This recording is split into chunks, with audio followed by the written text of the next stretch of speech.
paz do Senhor, muito bom dia, boa tarde, boa noite, seja bem-vindo. Aqui nós aprendemos um pouco mais da Palavra de Deus. Meu nome é pastor Ednei Farnella, sou da Assembleia de Deus do Ministério Queiroz, Rua São Francisco Xavier, número 94, bairro da Tijuca, Rio de Janeiro. E nós estamos aqui para tratar de assuntos importantes, assuntos concernentes ao conhecimento da Palavra de Deus. Mas antes de mais nada, quero pedir de você, por favor, se inscreva no canal, curte, comenta, compartilha, marca um amigo, vamos espalhar a Palavra de Deus, vamos fazer o nome do nosso Deus conhecido. E você, professor da Escola Bíblica Dominical, seja muito bem-vindo, pode usar essa aula, fique à vontade, que o Senhor te use grandemente para a tua igreja, para os teus alunos e para esta geração, em nome de Jesus. Vamos estudar? Nosso textual, querido, nosso textual está em Efésios, capítulo de número 4, versículo de número 13. Efésios, capítulo de número 4, versículo de número 13. Diz assim: até que todos cheguemos à unidade da fé e ao conhecimento do Filho de Deus, a varão perfeito, à medida da estatura completa de Cristo. Será que você poderia ler comigo mais uma vez? Vamos repetir juntos? Vamos? Até que todos cheguemos à unidade da fé e ao conhecimento do Filho de Deus, a varão perfeito, à medida da estatura completa de Cristo. Efésios, capítulo 4, versículo de número 13. A verdade prática dessa lição é a seguinte: a salvação em Jesus leva-nos à perfeição espiritual, moral e ética, porque Ele, embora Deus, foi o mais perfeito e completo dos seres humanos. Sim, Ele foi o mais perfeito dos seres humanos e completo. Nós estudamos aqui na aula passada. Se você não assistiu a nossa aula passada, está aqui disponível no link, está aqui disponível no canal. Acompanhe, também vai ser bênção para você. O objetivo desta lição é o seguinte: mostrar que a salvação em Cristo implica a geração de um novo homem. Então não há salvação sem novo homem. Nós vamos conversar um pouquinho mais sobre isso. Vamos à nossa leitura bíblica em classe? Vamos. Está no Evangelho segundo escreveu João, no capítulo de número 3, verso de número 1 até o verso de número 16. João, capítulo 3, do 1 até o 16, é uma leitura longa, vem conosco, vamos com calma. E havia entre os fariseus um homem chamado Nicodemos, príncipe dos judeus. Este foi ter de noite com Jesus e disse-lhe: Rabi, bem sabemos que és mestre vindo de Deus, porque ninguém pode fazer estes sinais que tu fazes, se Deus não for com ele. E Jesus respondeu e disse-lhe: na verdade te digo, que aquele que não nascer de novo não pode ver o reino de Deus. Disse-lhe Nicodemos: como pode um homem nascer sendo velho? Porventura pode tornar a entrar no ventre de sua mãe e nascer? Versículo 5. Jesus respondeu: na verdade te digo que aquele que não nascer da água e do Espírito não pode entrar no reino de Deus. O que é nascido da carne é carne, o que é nascido do Espírito é Espírito. Versículo 7. Não te maravilhes de ter dito: necessário vos é nascer de novo. O vento assopra onde quer e ouves a sua voz, mas não sabes de onde vem, nem para onde vai. Assim é todo aquele que é nascido do Espírito. 9. Nicodemos respondeu e disse-lhe: como pode ser isso? Jesus respondeu e disse-lhe: tu és mestre em Israel, mestre de Israel, e não sabe isso? Na verdade te digo que nós dizemos o que sabemos e testificamos o que vimos, e não aceitais o nosso testemunho. Se vos falei de coisas terrestres e não crestes, como quereis se vos falais das celestiais? 13. Ora, ninguém subiu ao céu, senão o que desceu do céu, o Filho do homem que está no céu. E como Moisés levantou a serpente no deserto, assim importa que o Filho do homem seja levantado. 15. para que todo aquele que nele crê não pereça, mas tenha a vida eterna. E talvez o versículo mais bonito da Bíblia Sagrada, João 3,16. Vamos ler juntos? Porque Deus amou o mundo de tal maneira que deu o seu Filho unigênito, para que todo aquele que nele crê não pereça, mas tenha a vida eterna. Glória a Deus. Você pode dar glórias a Deus por isso, querido? É uma bênção nós lermos essa palavra, não é? O ponto central dessa lição é que a salvação em Cristo gera um novo homem. Antes de nós continuarmos, quero te convidar para um momento de oração. Vamos falar com Deus? Vamos orar, pedir a misericórdia, a iluminação dele para essa aula? Feche teus olhos, curva a tua cabeça. Pai, obrigado, Senhor. Obrigado por esse momento que nós estamos juntos compartilhando a tua palavra. Obrigado por esse aluno, por esse irmão e essa irmã que está assistindo a esta aula da escola bíblica, procurando conhecer mais a tua palavra. Senhor, nos usa como instrumento útil. Nos usa, Senhor, para que esse irmão e essa irmã possa entender aquilo que o Senhor quer falar para nós neste momento. Desde já te pedimos, Senhor, abençoa este lar, abençoa esta casa, abençoa esta igreja, na qual esta aula está sendo ministrada, Senhor, e que tua presença seja abundante em nosso meio, em nome de Jesus. Amém. Você pode dizer amém? Que Deus te abençoe. A nossa lição nasce a partir de um diálogo de Jesus com um homem chamado Nicodemos. Nesse diálogo, Jesus revela muitas verdades que não eram apenas para aquela época, servem para nós. Toda vez que nós vamos estudar a Bíblia, nós precisamos entender que tem coisas passageiras e coisas eternas. As passageiras nós chamamos de conceito e as eternas nós chamamos de princípios. E vários princípios Jesus ensina ali para aquele homem.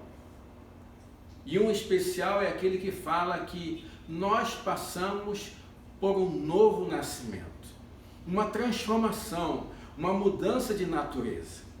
E essa natureza é de uma natureza pecaminosa para uma nova natureza em Cristo Jesus. Agora nós precisamos refletir a respeito de uma questão que eu quero levantar para você.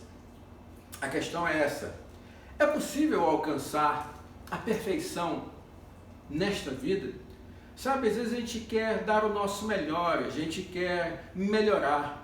E você está aqui porque você quer melhorar. Você quer aprender mais a palavra de Deus. E nós entendemos, à luz da palavra de Deus, que é necessário que nós venhamos a correr mesmo em busca dessa perfeição. Todo crente em Cristo Jesus, todo aquele que professa o nome de Deus, precisa realmente desejar a perfeição espiritual. Em Jesus, a nossa velha natureza renasce para uma nova, que gozará da vida eterna. Entenda uma coisa: em sua velha natureza, o teu destino era o inferno, era a morte, porque você é pecador. Na nova natureza, em Jesus Cristo, a tua sentença foi mudada para, em vez de condenação eterna, vida eterna. Mas não quer dizer por isso que você não tenha que correr atrás da perfeição espiritual. Não quer dizer que você não precise desejar a perfeição espiritual e fazer a tua parte em busca dessa perfeição espiritual. Ah, pastor, mas onde está isso? É da sua cabeça? Irmão, eu sempre costumo falar algo que não interessa o que eu digo, não interessa o que eu penso. Interessa o que está escrito na palavra de Deus. Vamos ver o que Paulo escreve aos Filipenses? Vamos lá comigo. Filipenses, capítulo de número 3, no verso de 12 a 15, diz assim: não que o tenha já recebido ou tenha já obtido a perfeição, mas prossigo para conquistar aquilo para o que também fui conquistado por Cristo Jesus. Irmãos, quanto a mim, não julgo havê-lo alcançado, mas uma coisa faço, esquecendo-me das coisas que para trás ficam e avançando para que diante de mim estão, prossigo para o alvo, para o prêmio da soberana vocação de Deus em Cristo Jesus. 15. Todos, pois que somos perfeitos, tenhamos este sentimento, se porventura pensais de outro modo, também isto Deus vos esclarecerá. Verso 16, que é tão importante, e eu queria que você guardasse no seu coração. Todavia, andemos de acordo com o que já alcançamos. Irmão, a revelação da palavra de Deus, a iluminação da palavra de Deus e a transformação que Deus opera continuamente em nossas vidas, ela está dizendo o seguinte para nós, olha, até aqui eu já alcancei, até aqui eu já fui transformado, então eu caminho com aquilo que eu tenho. Se eu não alcancei algo que o meu irmão já alcançou em termos de maturidade, em termos de santidade, em termos de relacionamento, não é desculpa para que eu pare. Agora vem uma pergunta, e aí nós vamos complementar a pergunta que nós fizemos agora há pouco. Os cristãos são perfeitos ou ainda estão a caminho da perfeição? Eu não sei se você observou que me parece ter uma contradição aparente ali nas palavras de Paulo. Vou retornar um pouco para você. Ele fala assim, ó, não que eu já tenha recebido ou tenha obtido a perfeição. Paulo falando isso, certo? Você entende o que Paulo, então, não está se considerando perfeito. No entanto, no verso de número 15, ele fala assim, ó, todos, pois, que somos perfeitos. E aí Paulo diz, e se incluindo aqui, nós somos perfeitos? Então a pergunta que eu faço é essa aqui, ó, os cristãos são perfeitos ou estão a caminho da perfeição? Esse é um tema interessante. Essa é uma pergunta complexa. E você precisa entender que nesta aula da Escola Bíblica Dominical e naquelas que nós vamos fazer aqui, nós não temos a intenção de esgotar temas difíceis, de esgotar temas complexos, até porque nós não temos tempo para isso. Na última lição, alguns irmãos comentaram que nós não abordamos um determinado ponto ou aquele. Irmãos, é por isso que naquele momento eu indiquei o livro do Wayne Grudem de Teologia Sistemática, porque aquilo que eu não poderia falar por causa do tempo, os irmãos poderiam buscar ali. A nossa intenção aqui é facilitar dentro daqueles pontos que são abordados pela lição e eu queria pedir a tua colaboração. Neste ponto aqui, eu vou recorrer a outro livro para nos ajudar também. Olha só, tem um livro muito bom aqui, ó, Manual de Dificuldades Bíblicos, de Norman Geisler. Excelente livro que trata de alguns temas espinhosos ali da Bíblia, alguns temas espinhosos da teologia. E neste aspecto, nessa pergunta que nós estamos falando, e especificamente neste texto de Filipenses, Norman Geisler fala o seguinte, olha só, Paulo usa a palavra perfeito com sentidos diferentes. Alguns crentes são perfeitos no sentido de serem maduros ou completos, mas nenhum crente desse lado da morte é perfeito no sentido de ter alcançado totalmente o alvo final. Isso somente será possível, como Paulo indica, na ressurreição dentre os mortos. Então o crente é perfeito? Eu digo sim e não. Sim, no sentido de ele poder alcançar nesta vida a maturidade espiritual. Não, no sentido de jamais poder alcançar nesta vida a plenitude espiritual que ele vai alcançar somente na ressurreição dos mortos. Então nós precisamos entender isso e continuar nesta caminhada para entender aquilo que Deus quer para a nossa vida durante o nosso processo e a nossa caminhada cristã. A palavra de Deus é linda, não é? E é bom quando a gente mergulha nessa palavra e tenta descobrir novas verdades, tenta ver aquilo que Deus, através do seu Espírito Santo, ilumina para que nós possamos compreender aquilo que Ele quer para a nossa vida. Eu quero te deixar algo para que você reflita e que você entenda. Olha só, na conversão, todo crente é colocado por Jesus em uma corrida rumo ao céu, com o propósito exato de ganhar o seu prêmio. Isso ainda não está ao seu alcance, mas é preciso maturidade de saber que se deve continuar na corrida. Nós não alcançaremos a plenitude da perfeição espiritual aqui nesta terra. Nós precisamos da perfeição no sentido da maturidade, porque a maturidade é que vai nos ajudar a entender que precisamos continuar buscando, precisamos continuar melhorando. É a maturidade que vai dizer para você, olha, você precisa orar mais. É a maturidade que vai dizer para você, olha, você precisa mudar. É a maturidade que vai dizer, olha, você não está bom do jeito que está, você precisa se relacionar melhor com o teu Deus. É a maturidade que vai fazer você entender que, independentemente da situação pela qual nós estejamos passando, nós devemos ter a característica de servo em aceitar a vontade de Deus para a nossa vida. E a maturidade que é importante para que nós continuemos avançando e dizendo para todos, ó, Jesus mudou minha vida, pode mudar a sua também. Isso é lindo, isso é bonito e é importante que você está aí para aprender um pouco mais sobre isso. Nós precisamos entender que o cristão, ele enxerga o mundo de uma maneira diferente. É aquilo que nós chamamos de cosmovisão cristã. O cristão não enxerga o mundo sob a ótica da cultura. O cristão não enxerga o mundo sob a ótica do racional próprio. O cristão enxerga o mundo pela cosmovisão cristã, aquilo que foi revelado por Deus, por meio da sua palavra, do plano de Jesus Cristo para a humanidade. E isso passa pelo menos por 4 etapas. A primeira delas é criação, Gênesis 1 e 2. Nesse momento o homem tem plena comunhão com Deus. A comunhão entre Deus e o homem é plena. Gênesis 1, Gênesis 2, nós temos isso. A comunhão é plena. Gênesis 3 ocorre o pecado. Neste momento é quebrada a comunhão. Não é? Neste momento ocorre a queda. Então, primeiro estágio, criação, Gênesis 1, 2. Segundo estágio, queda, Gênesis 3. Mas no próprio Gênesis já tem a primeira etapa daquilo que nós chamamos de processo de redenção. Gênesis 3,15 tem lá o próprio Evangelho, onde mostra o plano de Deus, o próprio Deus tratando de buscar a reconciliação, tratando de buscar a reconciliação do homem consigo mesmo. Isso é tratado também em 1 Tessalonicenses, capítulo 1, versículo 10. Aqui novamente, por meio do sacrifício de Jesus Cristo, o homem pode ter essa comunhão com Deus. Para tudo terminar na consumação.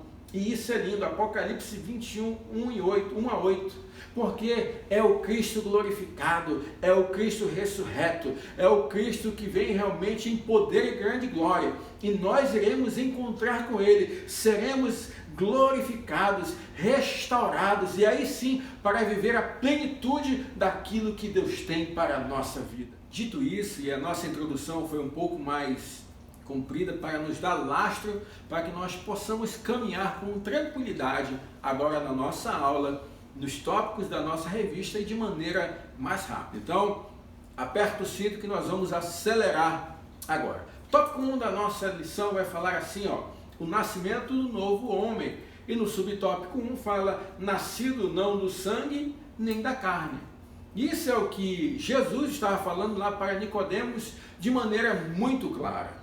O novo homem em Cristo é, antes de tudo, uma criação espiritual. Não é gerado do sangue nem da carne, mas do próprio Deus.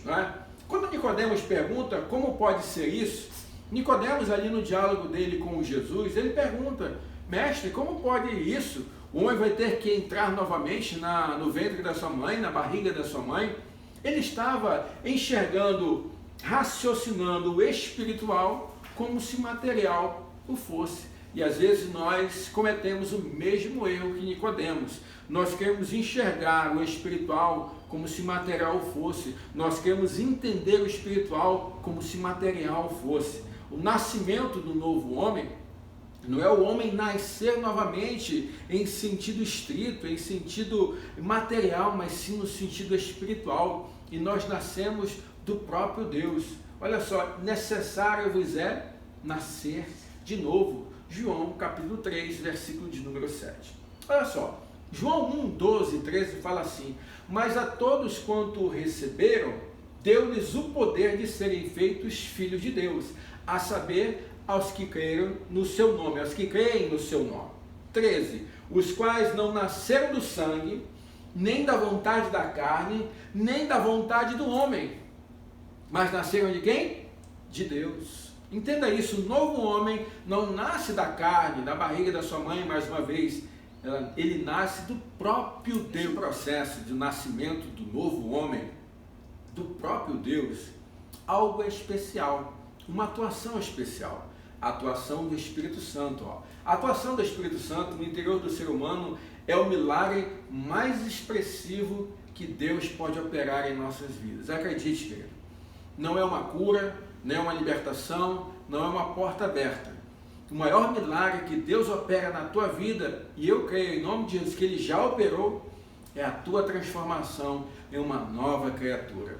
João capítulo 16, no verso 7, diz assim, mas eu vos digo a verdade, convém que eu vá, porque se eu não for, o Consolador não virá para vós outros. Se porém eu for, eu vou-lo enviarei.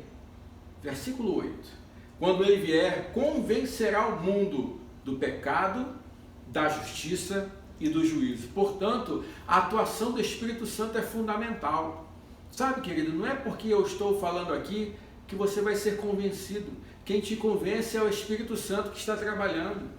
Sabe, não é a gente prega, a gente evangeliza, a gente faz a nossa parte, mas acredite, quem opera a transformação do ser humano, no ser humano, é o Espírito Santo de Deus. E isso é a coisa mais linda que nós precisamos perceber. Nesse diálogo, é importante que a gente perceba algumas distorções. Algumas pessoas atribuem a Jesus que ele, naquele momento, estava falando de reencarnação. Porque ele fala, é necessário nascer de novo, não é assim? Mas observe, Jesus em nenhum momento está falando sobre reencarnação. Ele está falando do conceito de regeneração. Entenda, Jesus não está falando de reencarnação. Jesus está ensinando sobre regeneração. E isso é uma importante lição e algo importante que você não pode esquecer. Então, se alguém falar para você, o próprio Jesus falou de reencarnação. Não, querido, falou de regeneração, porque eu continuo sendo o Ednei aqui. O Ednei, antes da conversão, era Ednei, depois da conversão, continua sendo Ednei, mas é o outro homem, porque agora é um ser espiritual, é um ser conectado com Deus, que possui, habitando dentro dele, dentro de mim, o Espírito Santo de Deus, e é Ele quem me convenceu que um dia eu precisava entregar a minha vida para Jesus, assim como pode estar falando com você agora, que ainda não entregou sua vida para Jesus. Entregue a sua vida para Jesus, tome a melhor decisão da sua vida. Entenda, o melhor lugar onde você pode estar é ao lado de Jesus. Ele pode transformar a tua vida. Vamos avançar? Nós vimos então que o novo homem não nasce da carne nem no sangue. Então ele é nascido de Deus. Subtópico 2. Mas como isso ocorre? Nascer de Deus é tornar-se filho de Deus pela fé. Então esse novo nascimento ele ocorre por meio da fé. É aceitar o plano da salvação elaborado bem antes da fundação do mundo. Entenda, não há nada que você possa fazer ou algo que você tenha feito para que esta regeneração, este novo nascimento tenha ocorrido. Tudo é obra de Deus. E o que aconteceu em você? A fé te levou a Jesus Cristo. E esta fé em Jesus Cristo é que opera a salvação em você. Onde é que nós aprendemos isso? Muito claramente, Efésios capítulo 2, versículo de número 8. Porque pela graça, é a graça que nos alcançou. Pela graça sois salvos mediante a fé. E isto não vem de vós, é dom de Deus. E ainda o apóstolo continua, e isso não vem das obras, para que ninguém se glorie. Então, não há nada que você fez que fez com que você fosse salvo, mas sim a graça do Senhor te alcançou. E você acreditou, a tua fé por meio da palavra de Deus, você acredita que Jesus é o Filho de Deus, então você foi um salvo em Jesus Cristo. E Deus não foi pego de surpresa, como nós vimos agora há pouco.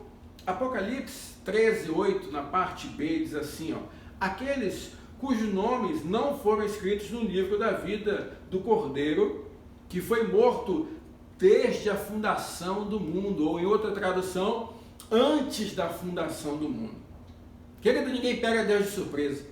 Deus sabe de todas as coisas. Ele sabia que hoje nós estaremos aqui ouvindo a sua palavra. Ele sabia que hoje você estaria aí na sua casa, com o seu smartphone, na sua televisão, no seu computador, assistindo essa aula, buscando a palavra dele. Ele sabe de todas as coisas. Então, quando ele criou a humanidade, ele também já traçou todo o plano da salvação. O plano da salvação que é potencializado, ou seja, a sua eficácia é feita em nós por meio da fé em Jesus Cristo. Mas nós não somos dignos. É graça de Deus que opera em nossas vidas. Terceiro subtópico fala questão de nascido da água. Aquele que é nascido da água. E como isso ocorre? Irmão, há várias interpretações desse texto e volto a falar, a minha intenção aqui não é esgotar todas as possibilidades. Há aqueles que acreditam que Jesus estaria falando com relação ao nascimento, a questão da bolsa maternal, ali onde nós estamos imersos a líquidos, então esse nascimento da água seria isso. Há aqueles que acreditam que seria o momento de ouvir a palavra de Deus, esse novo nascimento, mas nenhum daqueles que professam correntes teológicas e entendimento dessa passagem diferentes entendem que batismo salva. Entenda, batismo nas águas não salva. Vou falar mais uma vez. Batismo nas águas não salva. Você aprendeu isso? Batismo nas águas não salva. Mas apesar de não salvar, eu tenho que ser batizado? Tenho. Por quê? Porque é um mandamento, é uma ordenança de Jesus. Ordenança de Jesus batismo, ordenança de Jesus Santa Ceia. Além disso, é uma obra de justiça.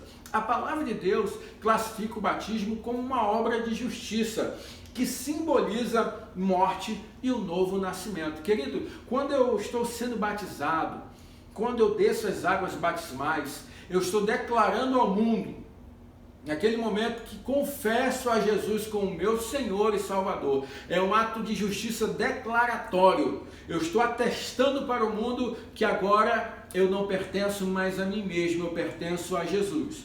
Quando você mergulha nas águas, você está dizendo, eu estou morrendo para a natureza humana. Quando eu retorno, do fundo das águas, que eu retorno, eu estou dizendo, agora eu estou nascendo novamente com Jesus. Mas isso é um ato declaratório. Não quer dizer que isso está ocorrendo de fato na sua vida naquele momento. Mas você está atestando para o mundo, traçando um ato de justiça na sua vida e cumprindo a ordenança do próprio Jesus. Ok? Então é um ato de justiça declaratório. Vamos ver novamente, João capítulo 3, versículo 5, Jesus não está falando que o batismo é necessário para a salvação.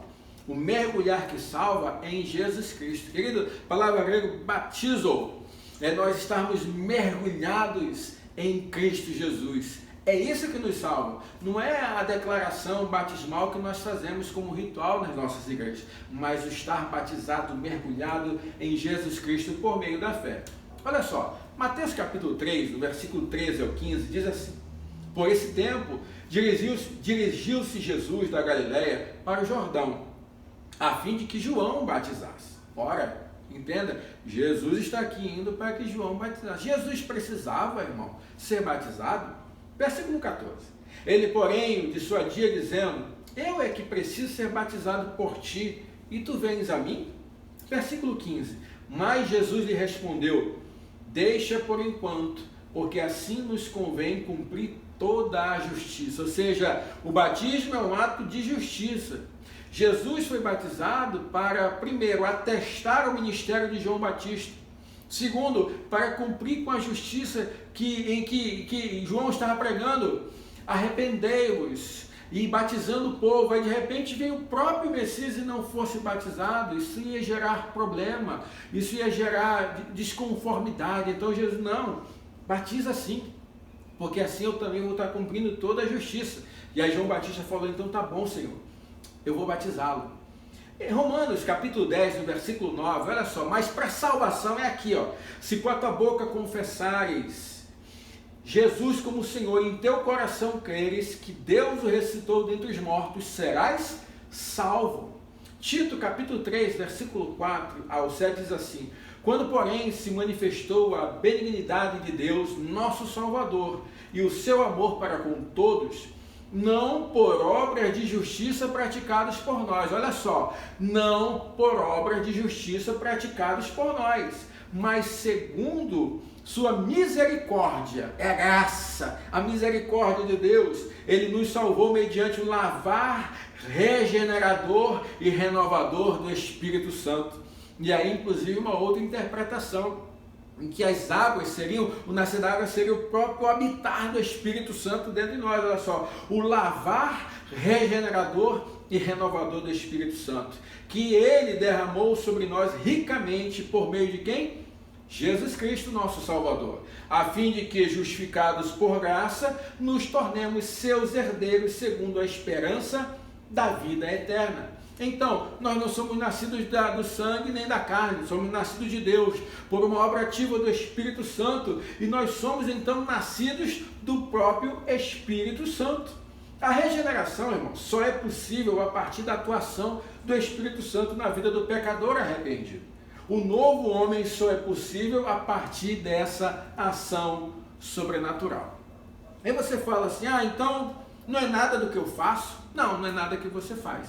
Você precisa acreditar, você precisa ter fé em Jesus. Então, como eu sei que sou um salvo em Cristo Jesus? Irmão, a palavra de Deus responde. Romanos capítulo 8, versículo 16. O próprio Espírito, com letra maiúscula, Espírito de Deus, testifica com o nosso Espírito que somos filhos de Deus.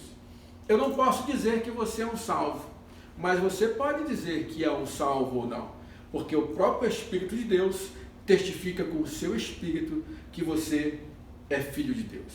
Querido, isso é tão importante nós entendermos isso. Nós não devemos e nem podemos julgar o outro com relação à salvação por conta de obras ou aquilo ou outro. Nós temos que entender que a salvação é individual e só cabe à própria pessoa sentir dentro de si, por meio da ação do Espírito de Deus, que ele é um salvo em Cristo Jesus. Eu tenho certeza que você está sentindo aí o Espírito Santo queimar no teu coração, dizendo para você, você é um salvo, você é um salvo. Você é um salvo em Cristo Jesus e vai morar no céu. Glórias a Deus por isso. Querido, a síntese desse tópico 1. O novo homem não nasce do sangue nem da carne, mas de Deus, da água e do Espírito. De novo, o novo homem não nasce do sangue nem da carne, mas de Deus, da água e do Espírito. Vamos continuar? Tópico 2. A justificação do novo homem. Nós vamos aprender sobre isso. Primeiro subtópico, a inutilidade da justiça humana. Nós já comentamos um pouco antes sobre isso e vamos reafirmar para você. Nossas obras, ainda que boas e aparentemente meritórias, não nos salvam, nem nos justificam diante de Deus. Somente a fé no mérito de Jesus justifica o homem. Irmão, entenda, você não faz absolutamente nada que possa ser eficaz para a sua salvação.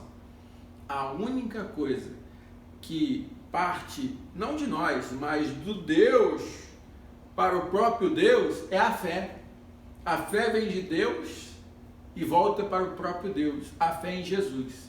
E é no mérito desse Jesus, no sacrifício da cruz do Calvário, que nós somos justificados.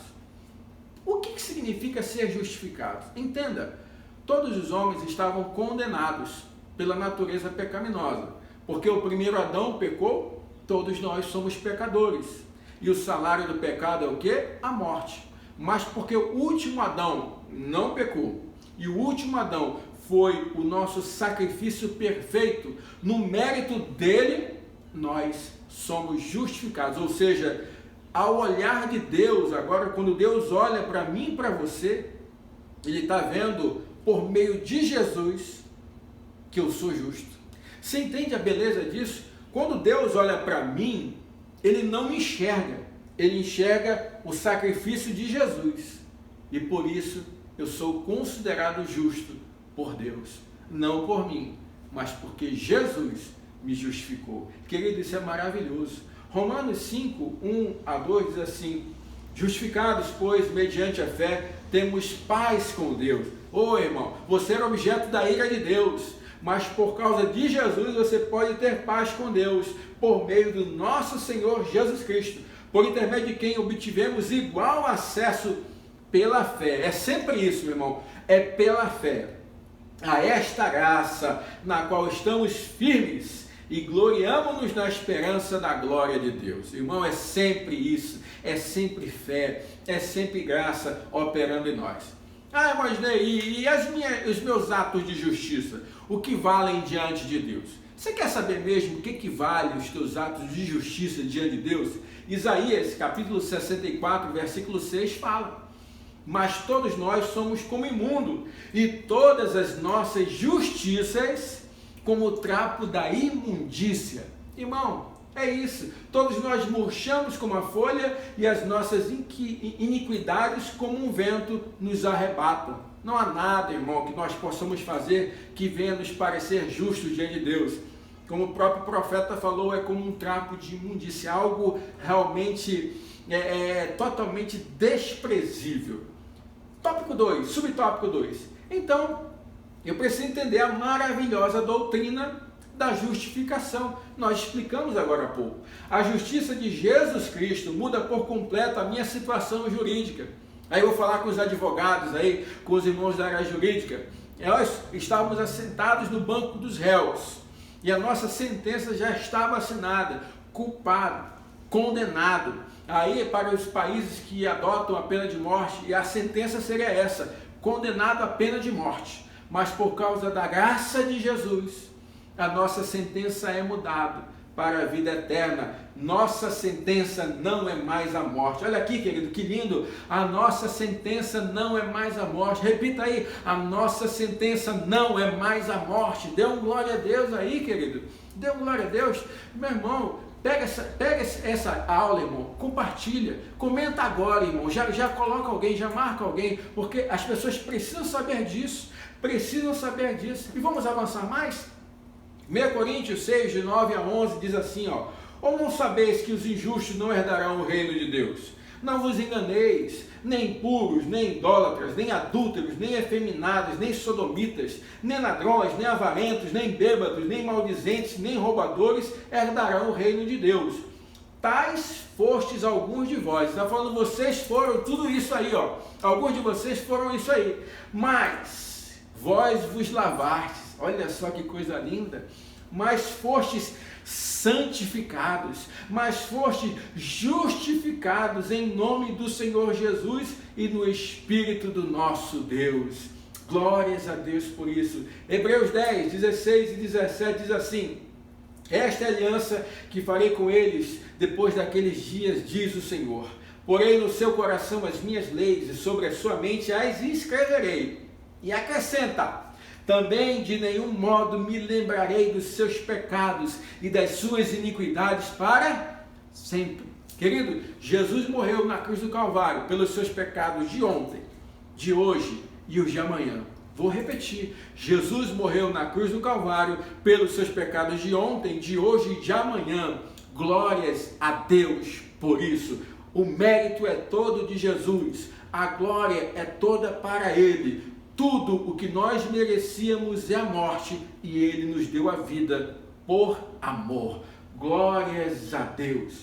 E por isso o novo homem é justo, por causa da justificação operada por Jesus. Agora sim, querido, entenda que a verdadeira conversão mediante arrependimento e fé em Jesus muda o pecador.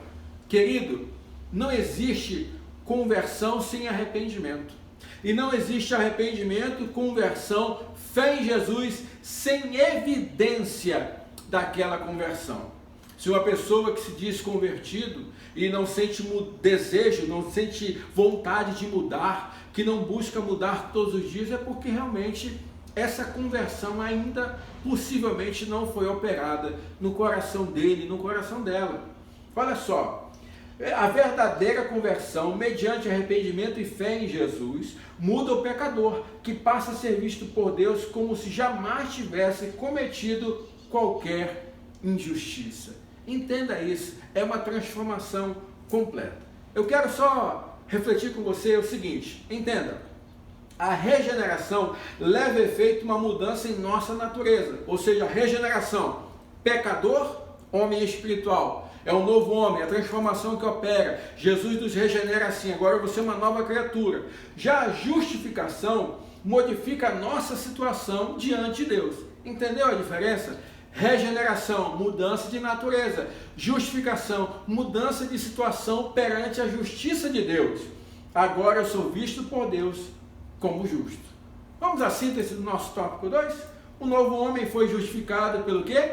Pela fé em Jesus Cristo, num contexto de justiça e pecado. Eu era pecador, eu era injusto, acreditei, coloquei a minha fé em Jesus, agora eu sou justificado perante Deus.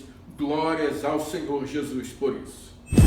Falamos então do novo nascimento, este novo homem, falamos sobre a regeneração, falamos sobre a justificação e agora precisamos falar daquele processo que nós alertamos aqui no início, aquilo que nós precisamos perseguir, que é a santificação. E isso é importante porque quando falamos em santificação, eu já posso olhar para você nos olhos e dizer, você é um santo em Jesus Cristo, sabia? Quando Paulo escrevia aos irmãos das igrejas, ele sempre falava assim, aos santos que estão congregados, aos santos irmãos de determinada localidade. As pessoas falam assim, mas como? Santo? Santificados assim? Eu quero dizer, você já é santo, você é um santo.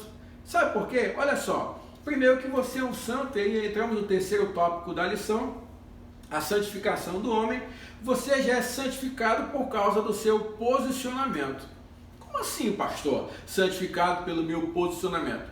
Porque quando você é justificado, regenerado, você é um novo homem, uma nova criatura, agora você não é qualquer pessoa. Você, segundo a palavra nos ensina, é povo de propriedade exclusiva de Deus. Você pertence a Deus. Deus é santo. Tudo que está nele é santo. Então, por conta do seu posicionamento como propriedade de Deus, você é santo. Olha que coisa bonita, o convertido torna-se propriedade exclusiva de Deus, portanto, posicionamento santo, embora ainda em processo de santificação. É a velha história do já, ainda não, da teologia. 1 Pedro 2,9, vós, porém, sois o quê? Raça eleita, sacerdócio real, nação santa. Agora, povo de propriedade exclusiva de Deus, a fim de proclamardes as virtudes daquele que vos chamou das trevas para a sua maravilhosa luz. Então a santificação já opera em você pelo posicionamento. Você é de Deus, logo você já é santo. Mas também opera na sua vida por meio de um processo. O novo homem em Cristo Jesus terá de submeter-se a um longo e disciplinado processo de santificação, até que venha alcançar a estatura de varão perfeito. Então, não há cristão convertido que não busque santificação. Nós já falamos isso, que não busque a transformação. A santificação é algo que nós precisamos correr todos os dias. Hoje eu sou mais santo do que fui ontem. Amanhã preciso ser mais santo do que sou hoje. Vou pecar, mas vou me arrepender, vou pedir perdão. Não que isso seja colocado a efeito de justificação, mas em processo de santificação. Olha só, Efésios 4,13 diz assim, até que todos cheguemos à unidade da fé e do pleno conhecimento do Filho de Deus, a perfeita varonilidade, a estatura de varão perfeito, a medida da estatura da plenitude de Cristo. Ele está dizendo, meu irmão, você vai ter que caminhar todo dia até chegar ao modelo perfeito que é Jesus Cristo. E isso é um processo contínuo na vida do cristão. Então, quero que você diferencie duas situações. Uma é a justificação e a outra é a santificação. A justificação, irmãos, é um ato feito por Jesus. Entenda, você é justificado, é um ato feito por Jesus. Justificação não é um processo. Eu não sou justificado todo dia, um pouquinho mais, justificado um pouquinho, não. Justificado, eu já sou justificado. Como? Pelo ato de Jesus Cristo na cruz do Calvário, eu já sou justificado. Agora, a santificação cabe a mim. A santificação é um processo, e é um processo que demanda toda a nossa vida. A santificação vai levar toda a nossa vida, irmão. Busque a santificação, entenda que a santificação é algo que Deus quer para a nossa vida. E aqui é o subtópico 3. Santificação é a vontade de Deus do novo homem. Não existe nova criatura sem santificação. Isso eu já falei. A busca pela santificação é uma evidência do novo nascimento como cumprimento da vontade de Deus. Hebreus 12:14 diz assim, segui a paz com todos e a santificação, sem a qual ninguém verá o Senhor. Entenda, buscar a santificação é aproximar-se do modelo perfeito que é Jesus. Mesmo que pequemos, não devemos desistir na busca da santificação. Eu estou buscando hoje, quero ser mais parecido com Jesus. Eu quero que as pessoas olhem para mim, olhem para a minha vida, não enxerguem a mim, mas enxerguem Jesus em minha vida. As pessoas têm que enxergar Jesus na tua casa, no teu trabalho, nas tuas finanças. Irmão, Jesus precisa ser contemplado nos teus atos todos os dias aqui na terra. Então o resumo do nosso tópico 3 é esse. A santificação é um processo que demanda toda a nossa vida até alcançarmos a estatura de varões perfeitos. Querido, assim chegamos ao final dessa lição. E a conclusão é essa aqui. Nós recebemos Jesus por meio da fé. E quando nós assim o fazemos, Ele nos dá uma nova vida. E nós precisamos usar essa nova vida que recebemos numa busca contínua pela santificação. Você é um novo homem, você é uma nova mulher. Você precisa entender que a sua busca pela santificação, esta corrida, qual Paulo comentou com os irmãos ali, ela precisa ser uma realidade na minha e na sua vida. Amém, queridos? Vamos orar? Vamos falar com Deus? Vamos agradecer a Deus por mais uma aula? Vamos? Feche teus olhos, curva a tua cabeça. Pai, obrigado, Senhor. Obrigado por essa aula. Obrigado, Senhor, pelo Teu Espírito Santo nos iluminando. Obrigado, Senhor, pelos nossos alunos. Desde já quero te pedir, abençoa essa casa, Senhor. Abençoa este lar. Abençoa esta família, Senhor. E que neste lugar haja a Tua paz. E que nós continuemos, Senhor, a buscar a santificação, a cumprir a Tua vontade e o Teu chamado para as nossas vidas, em nome de Jesus. Não vá embora ainda. Não esqueça, nós estamos nesse canal e precisamos da sua ajuda. Vamos compartilhar a palavra de Deus? Se inscreve no canal, curte, comenta, marca alguém, usa as redes sociais, usa a internet para ser bênção. Sabe por quê? Nós vamos continuar com esse projeto. E já temos as novas revistas, as revistas do próximo trimestre, da CPAD, Lições Bíblicas.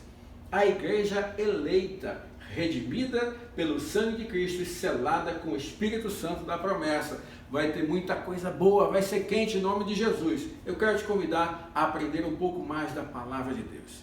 Não esqueça, querido, nós precisamos cada vez mais mergulhar nas Sagradas Escrituras. Que Deus te abençoe. A paz do Senhor, meu irmão. Fica com Deus em nome de Jesus.